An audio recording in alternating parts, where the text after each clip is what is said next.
videos. Estuvimos grabándolos y editándolos para que pudiéramos tener una remembranza de la homilía dominical. Yo soy convencido de que se nos olvida muy rápido lo que predicamos y lo que escuchamos los domingos por la mañana. Puso time limit, este es el celular, no sé entonces estamos tratando de recobrar una idea que, por cierto, no es mía, sino es de mi hija, el año pasado, de hacer un podcast sobre el sermón dominical. Entonces estamos recobrando esa dinámica y oren por mí para que no me aloque con tanto estrés y pueda hacer los videos necesarios, editarlos, solamente para que tengan una idea. Ayer platicaba con la hermana Gloria en su casa. El devocional es más o menos de 3 minutos, cada devocional de la mañana. Yo comienzo a grabar normalmente a las 9 de la noche y termino de editarlo, ya grabado y editado, a las 11. O sea, 3 minutos de video más o menos me lleva como 2 horas de edición. Entonces, para que más o menos tengan una idea de cuánto es el trabajo que normalmente se hace en esos 3 minutos. Lo escuchamos en 3 minutos, pero no es en realidad 3 minutos de trabajo, sino son varias horas de trabajo. Así que yo te invito a que tú estés escuchando los podcasts cada mañana del devocional y martes o jueves o martes y viernes de los videos de ecos de la homilía, y también trataremos de reenviar ya editado el sermón dominical. ¿Ok? Entonces ahí tienen su boletín. Tenemos el sermón que no terminamos la semana pasada, continuamos con el sermón de la semana pasada. Solamente déjenme hacer una breve reseña a través de una serie de frases sobre este asunto. Estamos hablando sobre Judas capítulo 1, versos 5 al 7, y estudiamos de manera muy específica el verso 5. Estaremos hoy estudiando el verso 6 y el verso 7 también. Entonces, la semana pasada hablamos sobre la primera advertencia. Dijimos que el texto, o estos 3 textos, nos presentan 3 advertencias que Judas nos recuerda sobre juicios de Dios. Y dijimos que si Dios juzgó de una manera, Él va a juzgar exactamente igual, de la misma manera, los mismos pecados. Recordemos que Dios es el mismo ayer, hoy y por los siglos. Dios no cambia. Tenemos una mala hermenéutica, una mala exégesis al decir que el Dios del Antiguo Testamento es muy diferente al Dios del Nuevo Testamento. Y eso es fácil de explicar a través del ejemplo de Ananías y Zafira. En el Antiguo Testamento vemos cómo Dios juzga. El que Dios juzgue y emita un juicio y ejerza el juicio, no lo hace un Dios que no sea misericordioso. Es decir, el juicio divino siempre va a enaltecer también la misericordia de Dios. Entonces vemos en el Antiguo Testamento cómo Dios juzgaba. Y después vemos en el Nuevo Testamento las mismas acciones. Lo vemos con Ananías y lo vemos con Zafira, ¿no? Que ellos vieron que la gente de la congregación vendía sus posesiones y llevaba el dinero a los apóstoles para que pudiera repartirse entre la gente que tenía necesidad en la iglesia. ¿Recordamos la historia? Amén. Y entonces ellos dijeron, bueno, tenemos un terrenito ahí, un par de hectáreas, vamos a venderlo, nos van a dar 250,000 pesos y llevamos a la iglesia 50,000. Y le decimos que eso fue lo que nos dieron, quedamos bien con la iglesia, quedamos bien con los apóstoles, damos una buena ofrenda y pues el resto pues es de nosotros, ¿no? Pues al fin y al cabo pues es nuestro terreno, ¿no? No estamos haciendo, en la lógica de ellos, nada incorrecto. Lo incorrecto era que estaban mintiendo. Es decir, ellos pudieron haber dicho, mira, vendimos el terreno en 250,000 pesos, vamos a dar 50,000 pesos, nos vamos a quedar con 200,000 pesos porque teníamos necesidad y nada hubiera pasado. Pero ellos quisieron engañar y vino juicio sobre ellos. ¿Recordamos la historia? Dios juzga la vida que se complace permanentemente en el pecado. Podemos resbalar, sin duda. En tanto estemos en esta carne, resbalamos. Pero una cosa es resbalar y otra cosa es vivir en el goce del pecado. Fue lo que le pasó a Ananías. Llegó a Ananías y entonces le dijo, esto es lo que traigo en ofrenda, y Pedro le dijo, ¿eso es lo que te dieron por el terreno? Y le dijo, sí, eso es todo lo que nos dieron por el terreno, 50,000. Y Pedro le dijo, ¿por qué engañas al Espíritu de Dios? Era tu dinero, era tu terreno, podías haberlo vendido y quedarte con todo el dinero. No era necesario que hicieras esto, pero por cuanto quisiste engañar, juicio de Dios viene a tu vida. Y en ese momento Ananías cae muerto. Ahí. Al poco tiempo, a los pocos minutos, entra la esposa y le pregunta a Pedro, ¿en cuánto vendieron el terreno? Y le dijo, en 50. Y le dice, ¿por qué intentan engañar al Espíritu Santo de Dios? Mira, allá llevan a tu esposo muerto. Y a ti van a recogerte en un momento también. Cayó muerta. Ahí. Es el mismo Dios del Antiguo Testamento. Y eso es lo que Judas nos está diciendo en estos versos. Y tenemos otros ejemplos en el Nuevo Testamento del mismo comportamiento de Dios. ¿Recuerdan sobre la cena del Señor? Los que venimos al catecismo lo hablamos el viernes pasado, ¿no? Dice que el que come y bebe indignamente, juicio, come y bebe para sí. Y agrega, por eso hay enfermos y débiles entre ustedes. Y por eso algunos ya duermen. Algunos el Señor ya se los llevó. Vemos la misma conducta de Dios. Entonces Judas lo que nos presenta es, si Dios juzgó con dureza la maldad, sin duda alguna la sigue juzgando de la misma manera hasta el día de hoy. Y vimos la primera advertencia sobre el pueblo de Israel. Dios rescata al pueblo de Israel de la esclavitud de Egipto, pero rescata a todos, entendiendo, Dios mismo lo entendía, que no todos eran, ¿ok? Que no todos estaban siendo llamados a estar en la tierra prometida. Y el texto que leímos, que fue Judas capítulo 5, voy a leerlo, dice así: mas quiero recordaros, ya que una vez lo habéis sabido, que el Señor, habiendo salvado al pueblo, sacándolo de Egipto, después destruyó a los que no creyeron. Después, y la palabra clave aquí es la palabra después. Si no mal recuerdo, es deuteros, que significa la segunda acción o la acción siguiente. La primera acción fue liberarlos a todos por igual, pero Dios sabía que no todos eran. Y después de liberarlos, juzgó a los que no creyeron. De hecho, lo dijimos el domingo pasado, solamente de toda esa generación, 2 entraron a la tierra prometida. Solo 2, Josué y Caleb. Los demás murieron en el desierto. Y uno de los primeros que se fueron fue Coré y sus hijos, ¿no? Los hijos de Coré.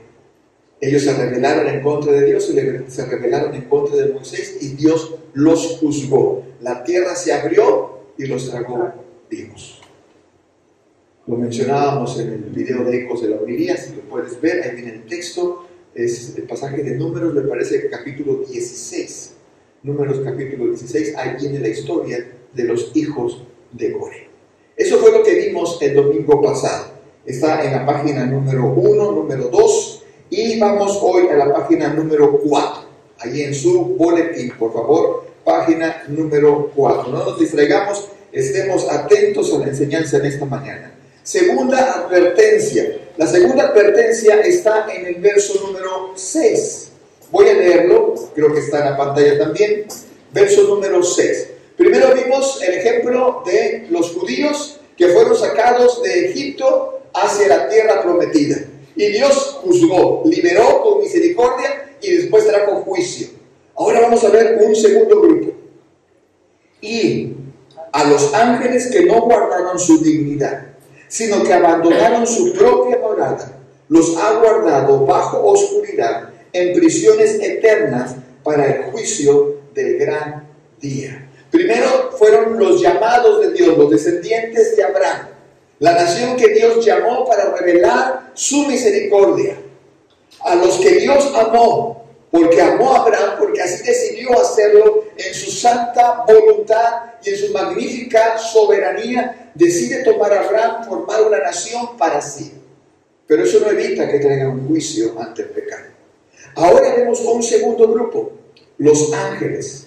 Ángeles a los cuales Dios creó y les dio vida y les dio la oportunidad de ver su gloria. De estos vamos a hablar ahora. Dice, y los ángeles, del griego ángelos, que debe traducirse como mensajeros. Ahora Judas nos advierte una realidad eterna. Los ángeles que fueron hechos por Dios.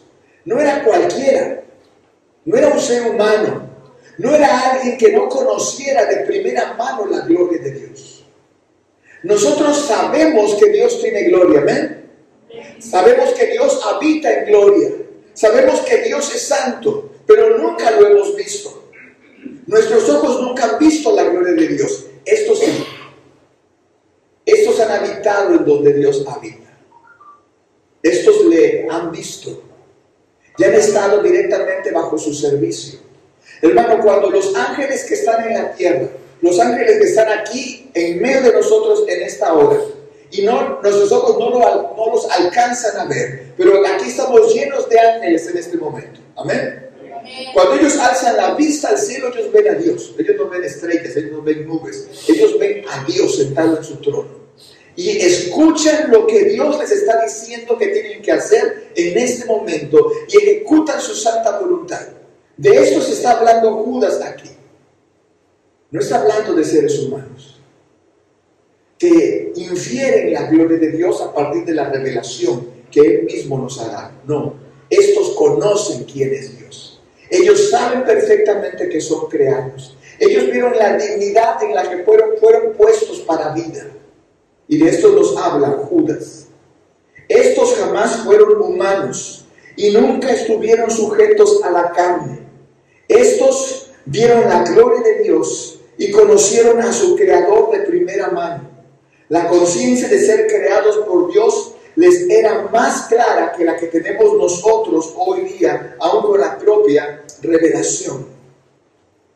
Dios les era claro en todo su esplendor.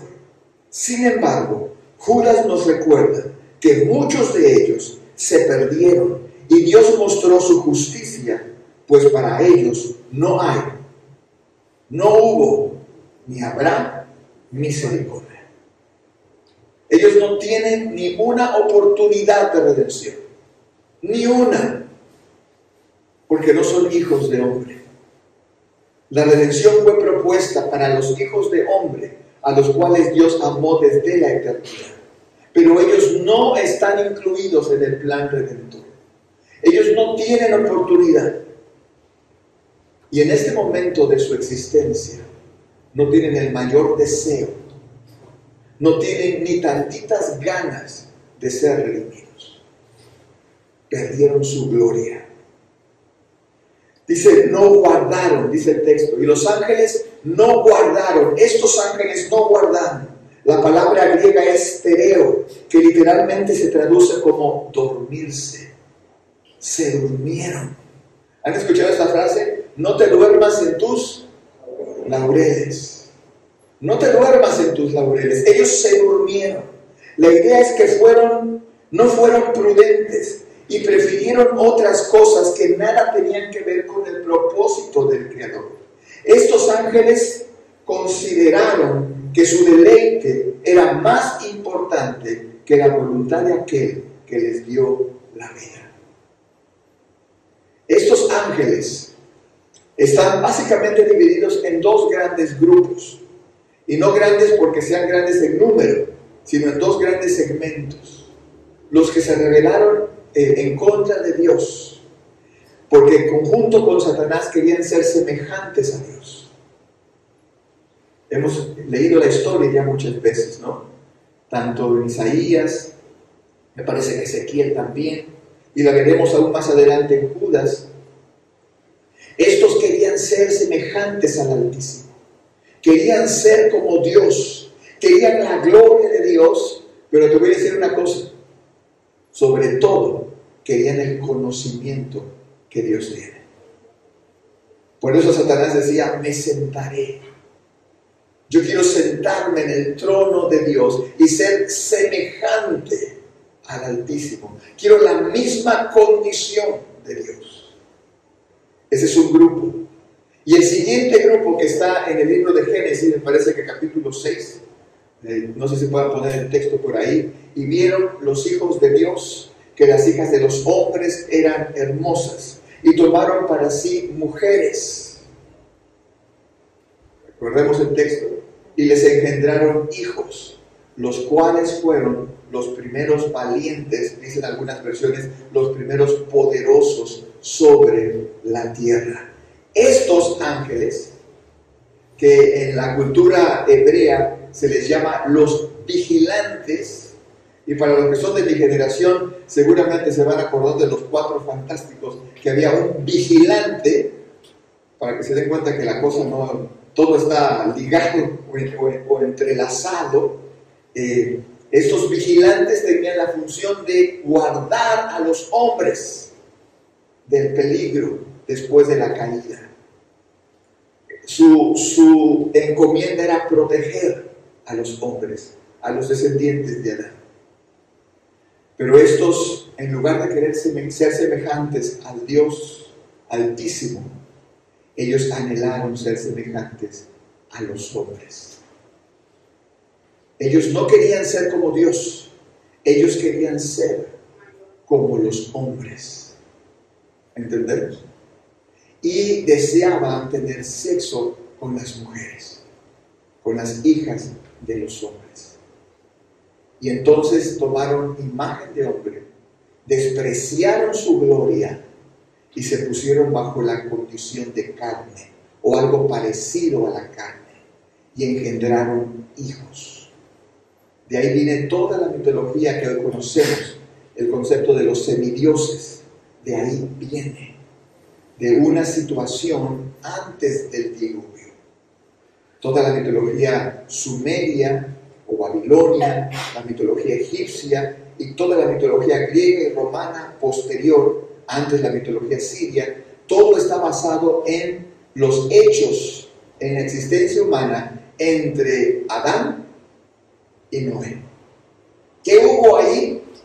Solamente Dios lo conoce, porque los que lo vieron ya se murieron. Pero Dios tuvo que destruir la creación por la contaminación del pecado, que llegó a tal punto que degradó el ADN humano. Hoy día lo están volviendo a intentar hacer, con el concepto que viene desde la filosofía del superhombre hasta estos pensamientos modernos de la mutación, a convertirnos en cyborgs, ¿no? Estos conceptos muy de los Avengers, que progresivamente se están infiltrando en el constante vivir de las nuevas generaciones. Y hay gente que propone esto. El liberalismo llega a tal punto, la filosofía liberal llega a tal punto hoy en día, que lo que propone es que el hombre tiene que estar libre de ser hombre. Puede llegar a ser máquina. Puede llegar a ser máquina, que es mejor que ser hombre. Eso es una filosofía que está infiltrada y que llega a nosotros digerida a través de las películas de ciencia ficción. Y si hablas con un adolescente de 15, 14, 13 años, 12, ellos lo ven como factible. Nosotros decimos, bueno el cuento, ¿no? Pero ellos dicen, ¿por qué no? Sí puede ser. Sí es posible, la ciencia es capaz de hacer esto. No sé hasta dónde llegaremos, pero en la época del diluvio el ADN se contaminó. Bueno, estos ángeles, estos dos grupos, despreciaron la gloria de Dios. Se durmieron y anhelaron otra condición que no era aquella para la cual fueron creados. Después dice el texto, despreciaron su dignidad. Se durmieron y despreciaron su dignidad. En griego es arge, literalmente es iniciación para lo que fueron puestos a la vida, su naturaleza. Pero aquí implica